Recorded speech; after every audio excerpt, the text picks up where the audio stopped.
We did Idiot Box. That went really well. That one came out in January 2015. Probably by May, it had gotten like 2,000 views, which was a lot for anything at the time. I had been making random like Call of Duty videos for years that would never get more than like 15 views, and like 10 of those would be me. The reason people were watching it was the fact that we clickbaited everybody into watching them by having the title of the episode video is just SpongeBob the Camping episode. I didn't put live action in there because I knew no one would watch it. This one came out in August of the same year as the first one, and we made it during the summer, so it was really hot. It was like 102 degrees when we were sitting in the tent. By this time, I think the first one had probably gotten like 10 or 20,000 views, and we were pretty hyped about that. I really didn't think anybody would watch them more than that because it's very obvious that these are not the real thing. All you have to do is watch the first 7 seconds and you can see it. But people started to like these, and so we, had a good time making our second one. So let's go. We only cut the campfire song in this one, so it's longer than the last one. SpongeBob episode is about 13 minutes. Finally, the weekend is here. And this isn't just any old weekend. This is the weekend that SpongeBob and Patrick go camping. Wouldn't it be great if they got lost in the woods and never came back? Patrick, I'm scared. The camera we used at the times, our setup wasn't that great. It was pretty good for YouTube, 6-7 years ago, but quality overall is pretty rough. I mean, for some reason, I like kind of glow. I'm like, the white shirt is like glowing. Oh, that would be great. You've waited a long time for this. A soft bed. Now, I want to point out there's an Easter egg that shows up in every video, starting with this one. I think it might be in the first one. But down here on the bottom right is a book. And it's a book that was written by one of Drew and Jake's like history teachers. It's like some weird fantasy book. We started to put it in every episode after the first one. Bed, warm tea, a good book, and 2 full days with no bah! What the? Yeah, I don't know what they're looking at in the actual episode, but we thought this just doesn't seem like the magazine that we would be reading. SpongeBob, aren't you two supposed to be camping? We are camping. So it is about 100 degrees with some Midwest humidity going on. It's hot as hell. And we had a hard time with this set of lines. You can see Drew's script sitting over here with props that are just kind of in the shot. Camping. SpongeBob, it's not camping if you're 10 feet from your house. It doesn't matter where you are as long as you're outdoors. While those soft city folk are safe inside in their beds reading books, we're out here pitting ourselves against the formidable forces of nature. You want to join us? No. Okay, have fun inside. What do you... So for some reason, we decided to do this whole angle in one take. So we're actually doing all the lines for like this 1.5-minute period for this camera shot, even though we cut away from it. Where we're doing all the lines. It took us a while. I'm not sure why we decided to do that, but we did it in one take. Or attempted to get it in one take. Inside? Just have fun inside. See you tomorrow. Oh, bye. Yeah, this sequence took us forever. You little sneak. You guys don't think I know what you're doing. What? I know what you guys are up to. What? You think I'm soft. Well, all I said You think your little have fun inside challenge is gonna keep me from staying out here. You two guys are losers, so get used to it. Okay. Have fun inside. That's it, I'm in. I'll show you guys camping. Squidward's gonna come camping with us. So, unbelievably, I think I wear the same shirt, I think with the same tie in every episode. I have no idea where that tie is anymore. I think it was Drew's tie. I'm wearing what looks like they're shorts, but they're so damn long. It looks like I am wearing capri pants. Why did it take forever? Well, just a lot of lines, and we kept messing them up. Now you'll see how a real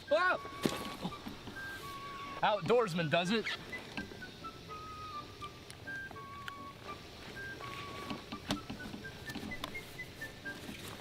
The long shorts were the my style. remote control self-assembling tent. Watch and learn. Squidward, that's great, but how do you get inside? Yeah, it's all crushy looking. It isn't up yet, you idiot. Who messed up the most? That varied from episode to episode, because we certainly all messed up. I would say in this one, Drew has a lot of lines, and in that tent sequence where he would have to leave and pop back and wait for us to finish our lines or finish laughing for a certain period of time. That was a lot of business to make sure he memorized. And so I think in that part it was him, but he did have the most going on. Customization! Genius! He's tenderizing the ground. Of course! Write that down, write that down! And you can see Drew is not in the back of this shot.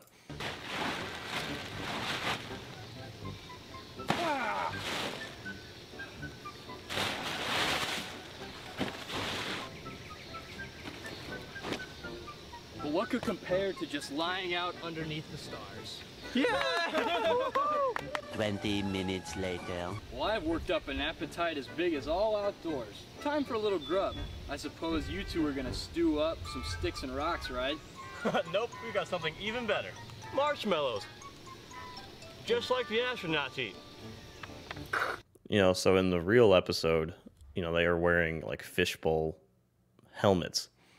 But we thought it'd be funny if we just put bags on their head, and Jake, I think it was Jake, drew really good faces of each of them. So I mean, that really looks like Patrick. Patrick to SpongeBob, Patrick to SpongeBob. Do you read me? Over. SpongeBob to And Patrick. that's really good. Like, he did a great job drawing these. I read you. Over. Patrick to SpongeBob. I like going over. SpongeBob to Patrick. Me too.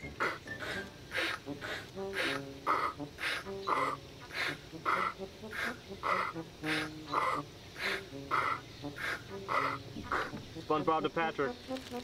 Help yourself. Yummy! Patrick to SpongeBob. The deliciousness has landed. Well, you two astronauts can eat marshmallows all day, but I'm gonna have a can of sliced water chestnut just as soon as I can get my can opener. But Squidward, didn't you bring a can opener when you hiked out here? Why would I bother? I'm 10 feet from my house.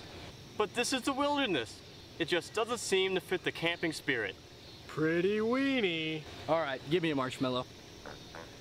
So like in this shot, you can see that there are two shadows. So I know I'm the cameraman, so I have the camera right here. I think Jake is here, and then my dad is right here because he is helping us with the marshmallow gag. Oh, that was Jake's shadow. So my dad is behind me.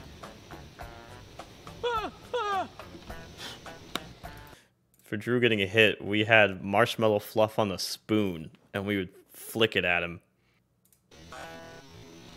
And you can see the spoon kind of come through the frame. It kind of just also looks like it's the marshmallow itself.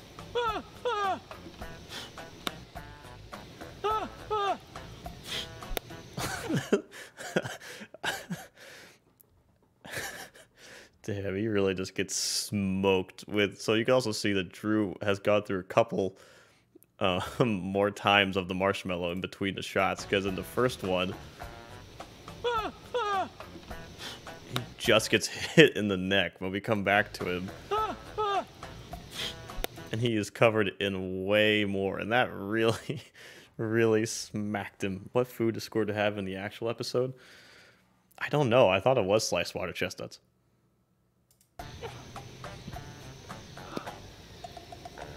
Yeah, historically, Drew has gone through like 5 to 6 brown shirts because, well, these got ruined. The marshmallow just ruined these.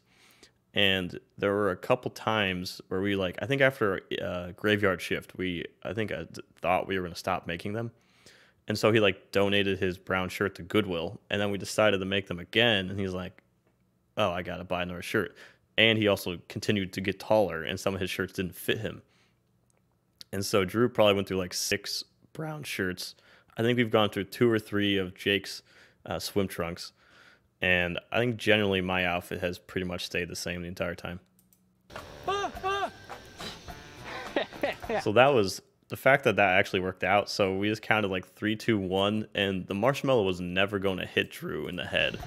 It was closer to the camera. It was like a foot. Because it was way over. It was not going to actually hit him. But we just kind of mimed it. Well, You can hear me other laugh than at that hitting shot. me with molten foodstuffs, what else do you guys do for fun? Well, after a long day of adventuring, we like to sit back, relax, and watch some old YouTube videos.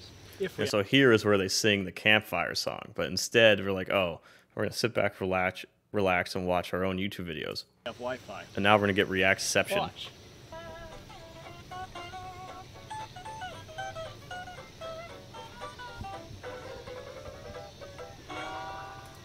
It's me reacting to myself on a video, in a video. We're 3 layers deep. Anything yet, Patrick? I need my glasses. That wasn't that nice. No. This is relaxing. Oh no, Squidward, I'll save you. That part that happens in the episode is very hard to recreate in live action, and that's kind of the best you can do with the camera motion. Squidward, are you alright? That's it. Chew, chew, and swallow. Oh, There, better? better? I was fine before you lodged that ballistic junk food down my windpipe. But I had to. It's too dangerous to play the clarinet badly in the wilderness. It might attract a sea. We had a really hard time not messing this shot up because I'm really close to Drew. So you have to get really close for camera to notice that, and we just kept laughing every time. Sea bear. A sea bear?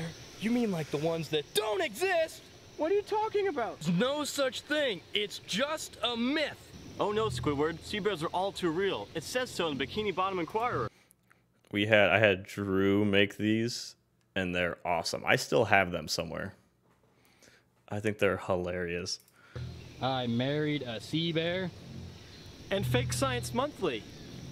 Sea bears and fairy tales are real. That's the stupidest thing I've ever heard. It may be stupid, but it's also dumb. Patrick's right, Squidward. Sea bears are no laughing matter.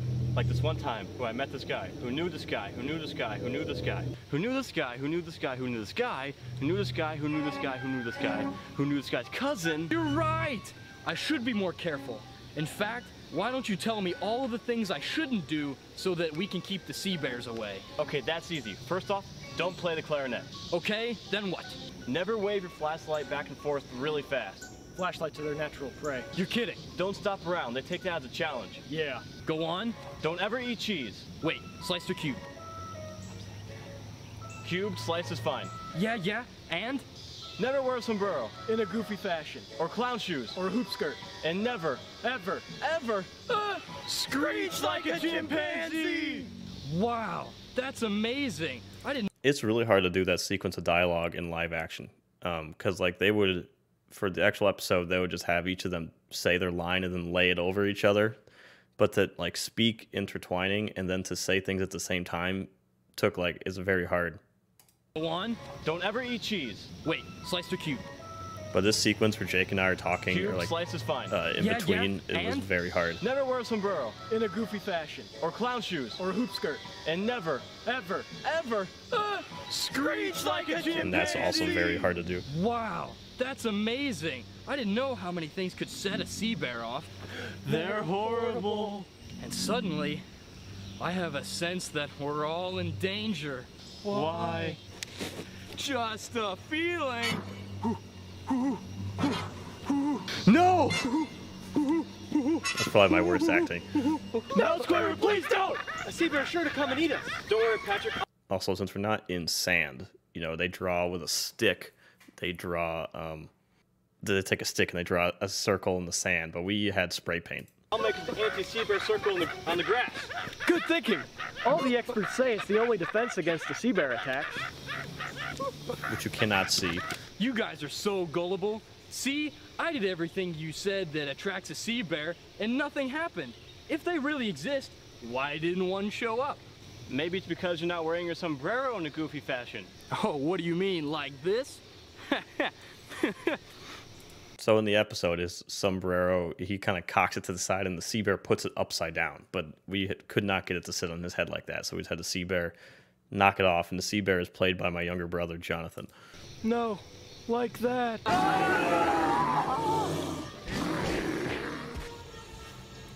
So then we decided to have a hula hoop be our circle, because they actually pick it up and walk with it in the episode. So we decided, well, okay, we sprayed it. Now it can be a hula hoop.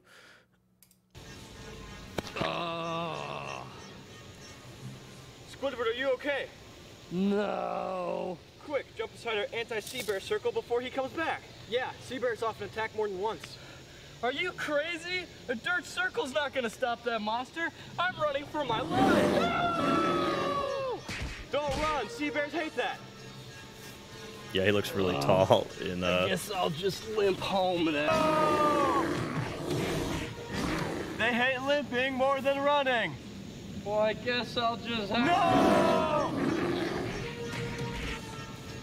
I should have warned you about crawling. What'd I do that time? I don't know. I guess he just doesn't like you. Pretend to be someone else. Here. So the spray paint can barely leaves frame. It lands like a foot Draw, sir.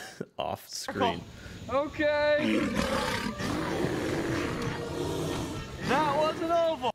Jonathan was getting really hot, was like 100 degrees, and we considered getting like an actual realistic bear costume, but we ended up with this kind of cartoony one instead because we thought it was funny, but it was still hot as hell. It has to be a circle. Move over.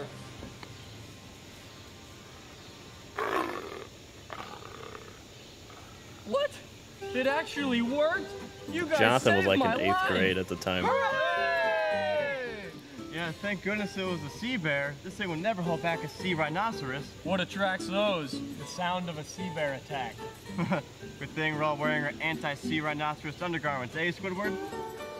And again, like I mentioned in the first video, there's always one shot that is stolen footage, trademarked by my friend Brian Smale. He always says I steal one shot in everything I've pretty much ever done. There's always something that's not mine. Huh? So that's the end of the second one. I gotta give a big shout out to, there's a channel, the only thing on their entire channel is every SpongeBob SquarePants song from the show. I don't know who this person is.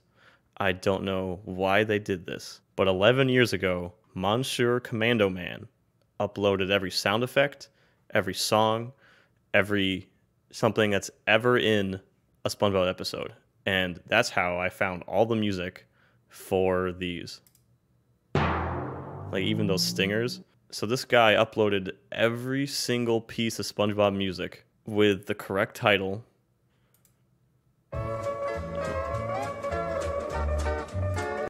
Every single piece of music. We them boys. Yeah, you're good. Hold on. So we decided to continue doing little goofy credits. Jake actually hits. Oh no. I didn't see that wet. Alright, my turn. Just to hit some golf balls. We filmed everything down here. You know, I got the script in my back pocket still.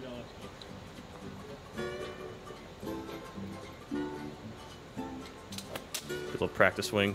I've fixed my golf swing since then. That was a terrible shot. My swing was all brokey at the time. There's a spark on there. I kid you not. Oh my god.